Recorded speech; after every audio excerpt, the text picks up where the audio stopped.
Hey guys, so here bringing you another video. Welcome back to another episode of Road to Redemption. So today we're playing Annie.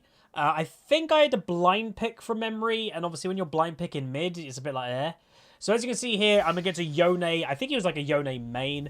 And full disclosure, I do get, well, this is the good thing about doing Road to Redemption, I guess. If I'm doing a live commentary, sometimes I can get a little bit, I don't know, feisty or salty, whatever you want to call it. I do get a bit annoyed this game, and it's because of mainly one individual. Some of you probably can guess already. And you're just seeing me in the bottom left saying, had to blind pick, but he picked Yone. Annie is good versus him normally, which is true. He kind of counter-picked himself, but it's still Yone. That champion is a little bit... but we have a Shaco support. And you'll notice his name, if you have clocked it, is something like Challenger Xerath. I will just say, full transparency, he semi-trolls this game, but on the enemy team, they also have a semi-troll as well, so it kind of balanced out. Nonetheless, very annoying. But he's a one-trick Xerath player, and I think I looked at his profile, and it basically seemed that if he goes on a few losses or something like that, he probably is a tilter, and when this guy tilts, he randomly plays Shaco support, and usually he does really bad. Like, his win rate is negative, his KDA is really bad. You'll also see his playstyle this game. It's not great. But obviously, the good thing about this series is obviously I'm not salty now, I'm not angry now, or whatever it may be. I can just do like a relative normal commentary. Which, again, if you like this series, do smash the like button. And, you know, I will say thank you so much for the support so far, because it's been pretty good. The comment section overall, people have been like, hell yeah, Huz, this is good. This is really educational. I know for the most part, if you're just in the YouTube audience, a lot of you have mentioned, you know, the Twitch support that I receive sometimes can be a bit distracting. You know, I love my Twitch audience, I really do. I do agree that it sometimes is a bit crazy in a good way. But this is like just a pure YouTube series, so hopefully you do appreciate that.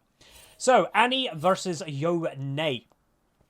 So in the early game, I will be looking just to use my range advantage a little bit, land the W, Q, auto, get that electrocute proc. Lovely little start there, getting him to like half health, which is always nice. Also worth knowing, this Yone has exhaust. Some people are like, isn't Ignite better? No, again, Yone's got enough damage to not need Ignite to kill people, and exhaust can very much like save him a lot in an all-in. Like, a lot of people, so I think sometimes forget, exhaust doesn't just make people slower, it's 40% damage reduction. So, like, that does limit how much damage I'm doing as an Annie. So, once again, going for that little extra. Do take a tower hit, which wasn't great, but we'll take it nonetheless. Did get the first cannon, I think, of the game, so that's always good. I think I did point out, by the way, in top lane, the Singed, yeah, he started Amp Tome with no potions. That is a little bit of, like, a, you know, here's to come about this Singed. So, I'm getting ganked early. Really, I don't know, odd Echo Flash. Like, yes, he forces my flash, but I still think that was a little bit overcooked. Like, he was nowhere near me. Meanwhile, First Blood happens, maybe unsurprisingly, in top lane. Set versus the Singed. And I don't think this guy was a Singed player, but it's hard to remember. Anyway, I've got very little mana, but Echo, we know, remember, he has no flash. He went for a crazy, weird all-in. I would have really liked if Xin gave me that because I had no mana. I could stay in lane with blue buff. He took it. Unfortunately, he already had doubles, but his doubles have been refreshed, I guess. So that would have been very nice. I used my Ignite to get the kill, but, you know, it is what it is. So I'm now back in mid lane with no mana. Obviously, I had to burn Flash. I now burn Ignite, and that was really bad, missing that Q, because, again, Annie's Q mechanic, if you last hit with Q, you get the mana cost refunded. If you miss it, or you don't last hit with it, it costs the mana. So when you're on low mana, it's quite important to actually land the Q last hits. So I am struggling a little bit last hits, and that's I've never had someone, by the way, say, like, how do we know it's 100% you playing? I think you guys know it's me just judging off the last hits. So, yeah. Anyway, Singe dies again. Set did use Flash that time, I think, to get the kill, which is always good. So, the start to the game is good so far. Singe has died twice. Echo's died once. Bot lane, I don't think is going great. Maybe, unsurprisingly, it being a Shaco support. And, you know, let me know your opinion in the comments. Like, if you see something like a Shaco support, and not just Shaco, let's not like just diss the clown. You see something unconventional, let's say, as a support, what is your initial thoughts? Are you open to it? Are you a bit like, oh god? Let me know. My personal opinion on it nowadays, I mean, the way of League is unconventional supports are more common nowadays than they've practically ever been. You know, 5 years ago, which I know is quite a long time, you couldn't really get away with unconventional supports, like the gold income and everything. There wasn't passive gold income in some ways. Like, we have these quests now to actively do things in lane as a support. Way back when we had passive gold income from some items, they got rid of those, and then for a long time supports were just kind of very poor. Supports nowadays, meanwhile, again, I'm getting a bit of damage, it doesn't matter, I'm going back anyway. I'd say supports nowadays are kind of rich, if that makes sense, in their gameplay. You can get so much gold as a support that you're not really punished for being a support sometimes. Meanwhile, I do go back. I decide to go back because, like, I'm, you know, needing it. Xin dies again, Echo dying. Sorry, Echo does it again, Xin gets the kill, Shaco did move up. And now you're going to start to see where the slight downhill vibe of the game starts. So you'll notice, oh, Shaco did a good roam. Yeah, that's not a bad roam. But you'll notice, yeah, he's continuing to go to top lane. And you might think, oh, it's not too uncommon for a support to roam early nowadays. He is going to end up getting a singed, which, you know, my initial thought so far was like, hey, that's good. Good roam, I guess. Maybe they can't do anything in bot lane. The unfortunate thing is, practically now, Shaco never goes back to bot. So, yeah. So after the game, in the chat after, the Kai'Sa was saying that the Shaco was being maybe unsurprisingly toxic, and he basically blamed the Kai'Sa for losing lane early, even though he's a Shaco that, you know, and then the Shaco just abandoned the Kai'Sa, obviously making it even harder for her to do anything in lane. So she is getting dove. Again, there's nothing she can do. Like, so I did feel a little bit sorry for her. Going for an all-in on the Yone, and that was actually pretty good. He randomly exhausted me after my burst. So the 40% damage reduction, etc. was pointless. I had already used my damage. I wasn't going for an all-in. If I was going for an all-in, I would have blown Ignite, etc. So that is actually pretty good. Not bad at all. Meanwhile, Xin goes down in top. So obviously we've had 2 deaths so far on our team. Kai'Sa getting dove and Xin, I think, in top lane there. But, you know, still advantage us, I would say. You know, the Singed, if you notice, he went Amp Tome first item, and then he went Cloth Armor. Yeah, he rushed the Seekers. Again, I don't really know why. I know Set, obviously, yes, he's an AD champion, but in lane phase, a lot of his damage actually comes from the middle part of his W, the true damage element. Meanwhile, just getting a bit more damage on the Yone, which is always nice. I am somewhat, I think, at the moment, thinking there could be an Echo soon, especially if I continue the pressure. The more you're pressuring under a tower, the more likely a jungler is just going to make their way. So pop my shield, get the movement speed burst just to kind of pressure him to stop basing. Just a general rule, a little, you know, thing to say. You want your lane opponent, if you can. Meanwhile, going to get ganked here. I'm going to get Yonade and Echoed, but I do manage to dodge a little bit. And yes, we get that little cheeky kill on the Echo. The Echo so far is having a bit of a nightmare. And I actually get red buff from that, so that's always nice. Yeah, just getting a nice stun under the tower, which I just don't think he expected me to land. So that's great. This could open up Dragon for Xin, now that the enemy jungler is dead. But as I was going back to the point, trying to make... Meanwhile, I'm getting pinged by the Xin to go for the Echo. Sorry, the Yone. And unfortunately, yeah, I'm going to get Yonade. Great. Fantastic. So we get Soraka ultimate, and, you know, I'm saying skill. I will say, I am salty about that champion. I think, like a lot of people, he just annoys me. Like, it's sometimes hard not to be annoyed by a lot of the modern day champions. It just, for me personally, and I know people say, oh, it's Rich, you're playing Annie. I know Annie is not a skill-based champion. I'm fully aware of that. But it just feels really... What's the right word? Bleh. Like, that's the sound that I'm making. Bleh. To play against, like, a Yone. Like, I never feel fulfilled losing to a Yone. Back in the day, like a Zed. Like, a lot of people might look at Zed and go, oh, I just got odd. But if you actually look about what a Zed is doing, like, when Zed is an OP and he has to land the perfect shadows and landing the shurikens from the shadows and everything, you can somewhat, when you die to a Zed, you're kind of like, okay, fair enough. I never feel that way about a Yone. I never feel like, oh, okay, yeah, fair enough, he killed me, like, he deserved that, oh, that was skill. That's the issue. And again, I don't know how I stop that feeling. That's just an inbuilt feeling that I have. And it's not just about Yone, by the way. a lot of the modern day champions. Silas, I would say, is relatively the same. He is going again for an E. That again, he has an Echo ult and a Z ultimate mixed in an E. Sometimes I do feel like that ability should be his ultimate, not his E, but nonetheless. Big dive happening in top, by the way. And yeah, the Fiesta, obviously, Shaco, as you'll note, has never been back in bot lane, as I mentioned. He's still top lane, and what that has done has attracted the enemy bot lane to now swap to top. Because obviously the Singed has been struggling with, I don't know, him semi... You know, he's not trolling so far. You'll see some weird play later on in the game. But yeah, they're probably wanting to limit the damage that the Singed can do. You know, they're having a free game that the Kai'Sa's been abandoned. So, you know, we may as well swap over to there. And yeah, the Kai'Sa's going to take a while to keep up. So, but the good thing I will say of them swapping is it will give Kai'Sa a chance to get back into the game more. The only thing that she can't do 100% is die to the Singed. If the Singed at the time right now has died like 4 times, you'll notice they're having a fight. She really can't die to him because then that would be really bad. It does look like she's doing okay, though. Yone, by the way, is running down, so Kai'Sa gets the kill. Yone was not paying attention. The Xin was attacking him that whole time. I don't think he was noticed. And Kai'Sa ends up with a double kill. That is really, really good, obviously. So the Kai'Sa's had an unfortunate situation that she got a Shaco support. She got behind in the early game due to it, and then she got abandoned by him. So again, I personally feel sorry for the Kai'Sa. And now she got a double kill. So that will be a good mental boost for this player to be like, Jesus, this game sucks. But then getting a double kill, seeing yourself on the kill leaderboard, I think that sometimes can really help your game, which obviously is a good thing. The game itself, by the way, for Annie, myself, what is the game plan? The good thing is, while Xin gets the dragon, Annie doesn't need to win lane, I would say.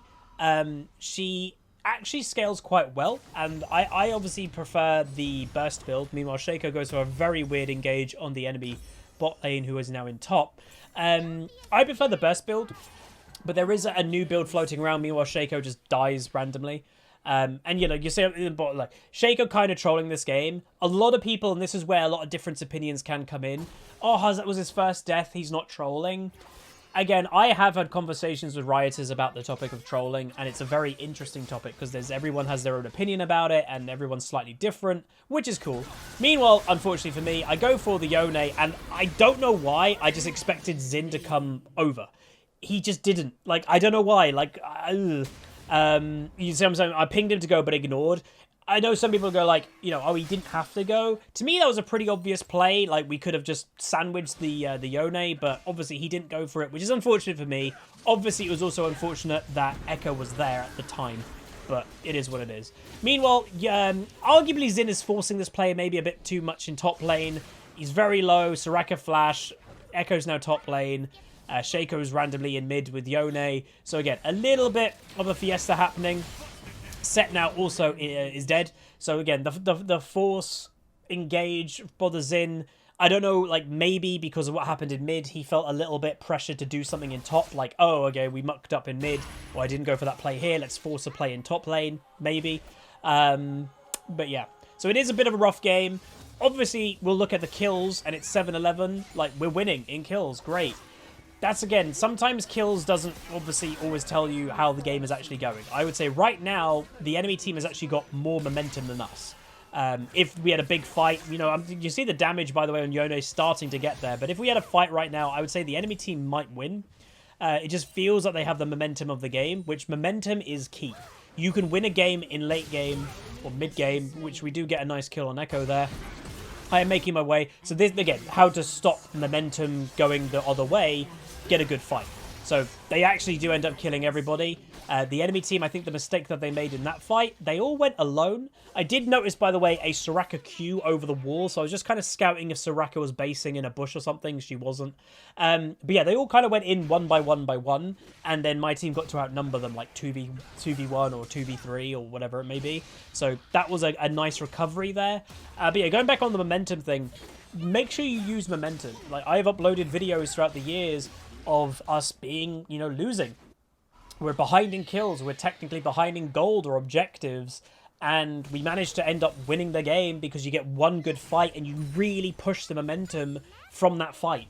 or you steal a Baron, that can just completely shift the momentum back in your favor. It's really important to do that.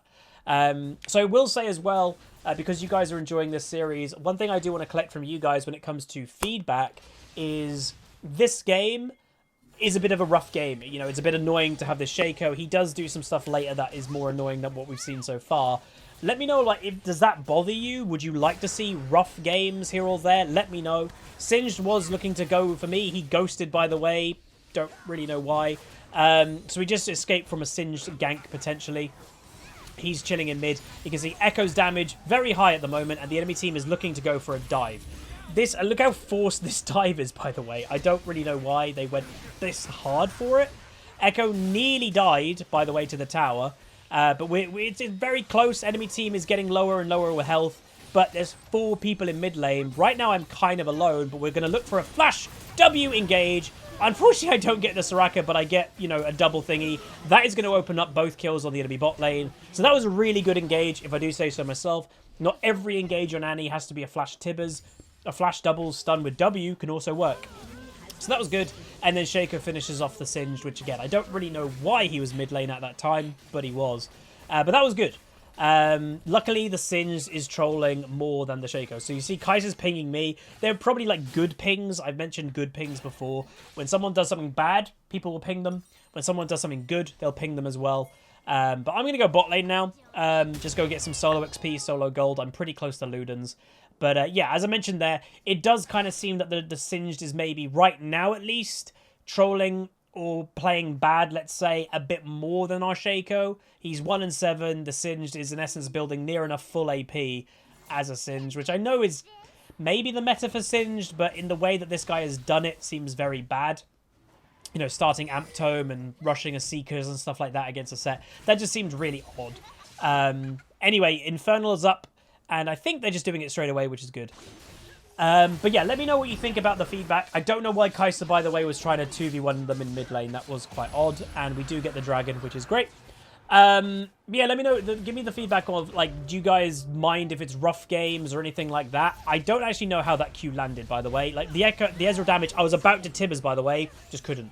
The Echo, obviously, has had a pretty free game, considering the Shaco abandoned bot lane. So he is stronger than we'd probably expect right now. But I would say it was really close. And you can see the Ezreal's just getting... Look at that healing. Jesus. It was really close to me getting that Tibbers, but it was just the Ezreal damage just was like, bam.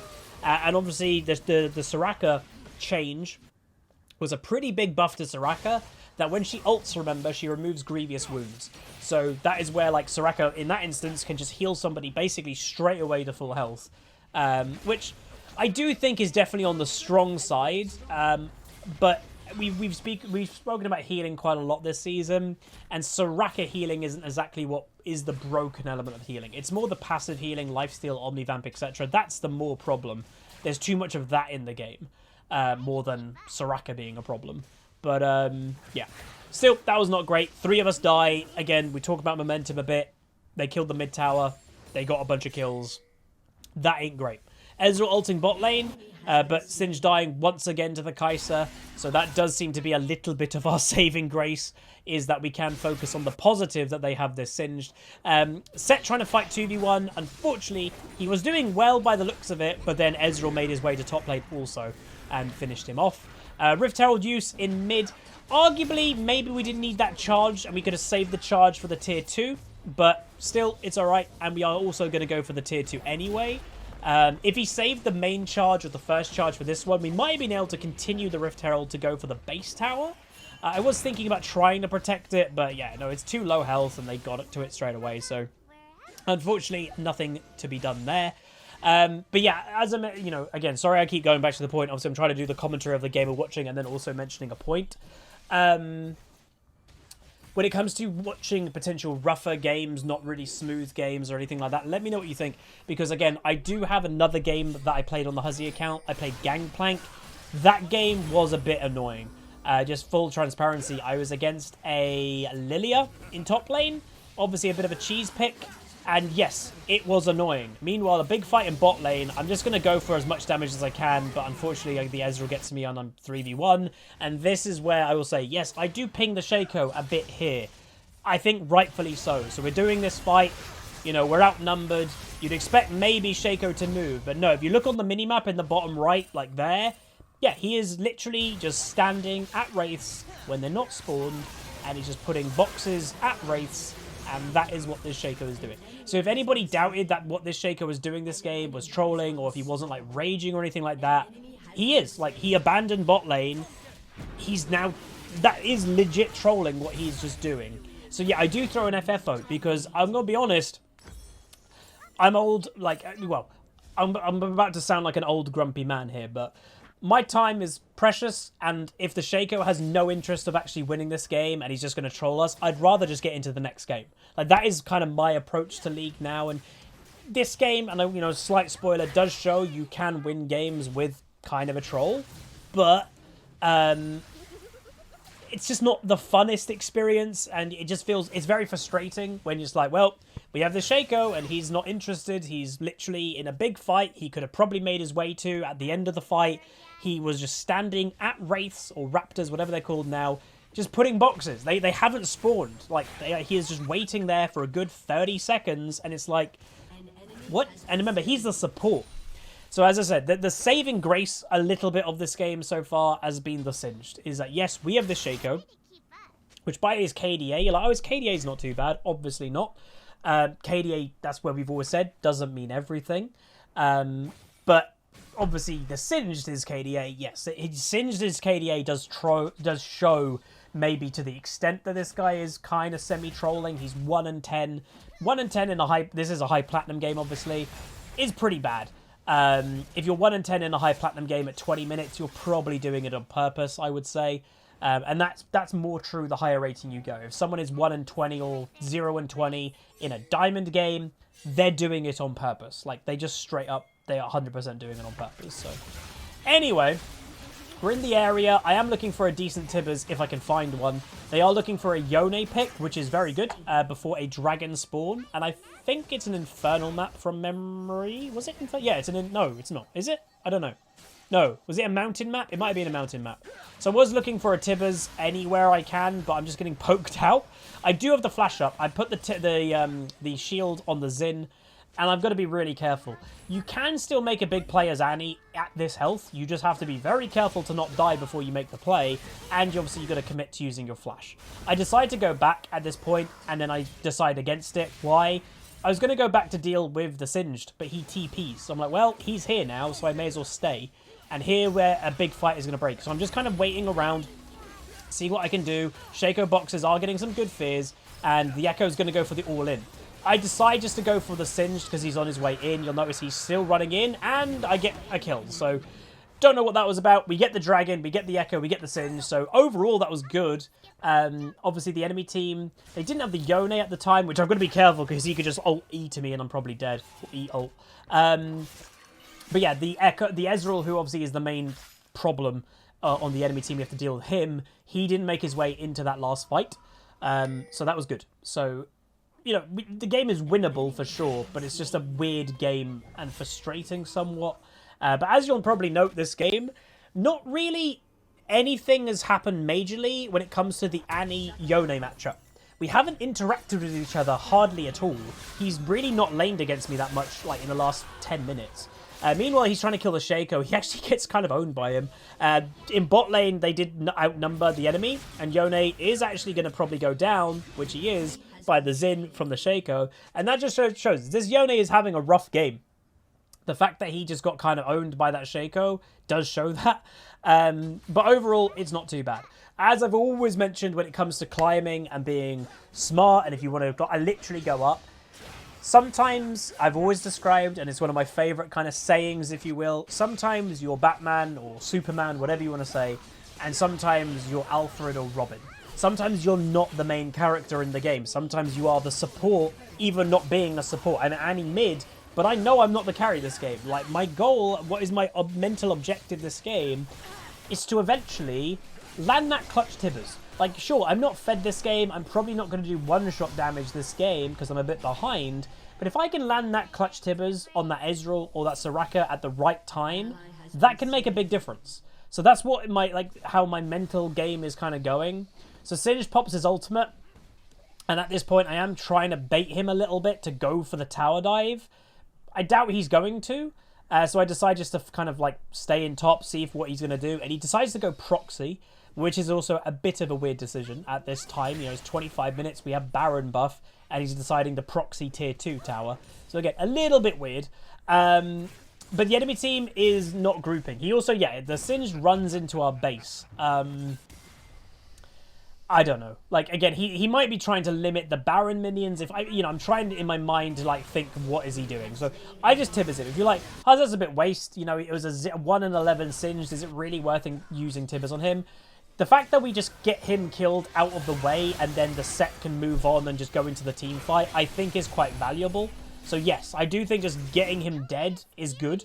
I decide just to quickly go mid just to get this pushing, to also get some charges of my passive. Shaco goes down to the Ezreal, and I'm going to loop back around and see if I can help in any way. The enemy team are getting quite low, but the Kai'Sa, from memory, I think I might honor the Kai'Sa, because, again, she had a really unfortunate situation. Meanwhile, I'm going to go for the Echo, kill him.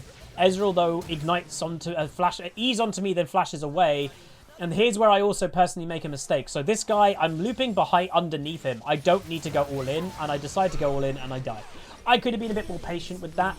100% that one guy was dead. I didn't need to die there. So that was bad. Again, the good thing about these Road to Redemptions, I also will say, and maybe you guys would agree, I can reflect on my own gameplay a lot better when I'm watching a replay of it. If anybody has ever said in one of my live commentaries, or any YouTuber's live commentaries, going like, Huz, you're mentioning the mistakes of your teammates, but you're not mentioning your own. Again, that is, I will say, kind of on purpose. Not in like any bad way. Not like we're pretending that we're not making any mistakes, or we're avoiding them in like a negative way. It's an anti-tilting thing. If you're making a live commentary, yeah, this is where I go look at the Shaco's profile when I was dead, and yeah, he's a Xerath one trick. When he's tilted, he plays Shaco and does really bad with Shaco generally.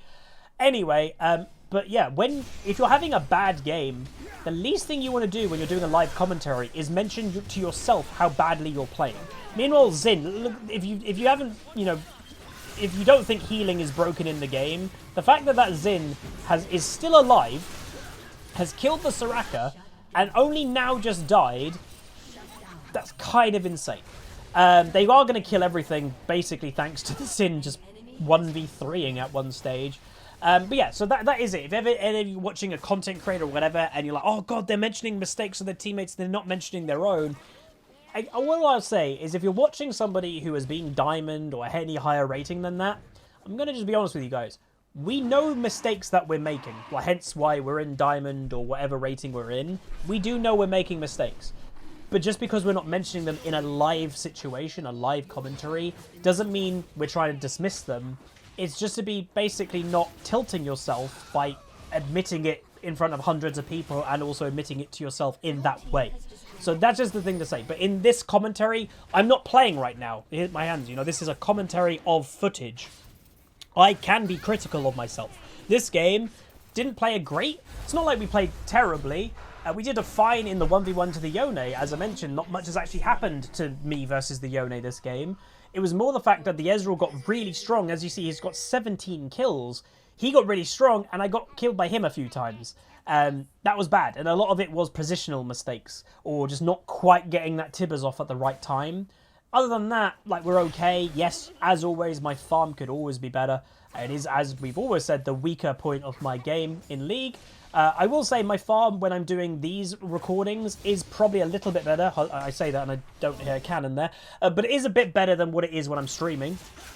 But anyway, a big fight also happening in mid. You'll notice, yeah, I'm not there. My team is just very, very fight heavy. We have obviously got more of the momentum this game than what we even had a little while ago. The kills, we're nearing double kills now. And I was like, can I just open the base in bot lane? And he's not really a split pusher. But at this point, Singed comes to protect it. I'm not going to kill the tower. He looks actually quite tanky now. So I decide just to go join the fight. Maybe I'll catch the tail end of it. If I don't catch the tail end of it, then I can, like, help push the base. But here we go. Bam! Land one, land two. So I help clean up the fight. obviously I don't really know what happened to the Singed. He just stayed in bot lane, I guess. And now with winning the fight, we can walk into the base. So that was good. Again, I'm happy that I did move over to the fight eventually. Maybe I should have been there from the beginning as an Annie, but again, also not 100% expecting my team to be fighting constantly. With that also, by the way, even though it's been a bit of a weird game, we've neutralized... Oh, excuse me. We neutralized our KD. And obviously, KD is kill deaths. We have a positive KDA. We were going to get either a kill or an assist on that Singed, but the game ends. But we end 5-5-6 with also 5-5 kills deaths. So kind of like an average game. And as I mentioned, I want to get feedback from you guys of like, this wasn't anything special, this game. I didn't play insane. Do you think it's still worth me doing these commentaries of these games? I think I will do the Gangplank one upcoming, even though that game was frustrating laning against a Lilia. It was an interesting game. But we do get another win, obviously, on the Huzzy account. And that makes this account now actually on a win streak. So we actually have played, so far with this game, 3 games, and we've won 3. So damage-wise, it obviously hardly anything. Not too far away from the Yone, but yeah, so the Ezreal has a standout performance. And as we mentioned, thankfully, we obviously had this Singed on the enemy team. And the Echo had a pretty rough game. But other than that, you know, the Yone didn't do too much. It was just mainly the Ezreal. But let me know what you guys think. If you guys enjoyed, do throw a like on it. Let me know what you think of like a weird support pick and all that. But like, comment, subscribe. See you guys next time. Peace. Call down the reckoning to bring back hope and peace. Restore our glory to live forever. Bring down the dark regime.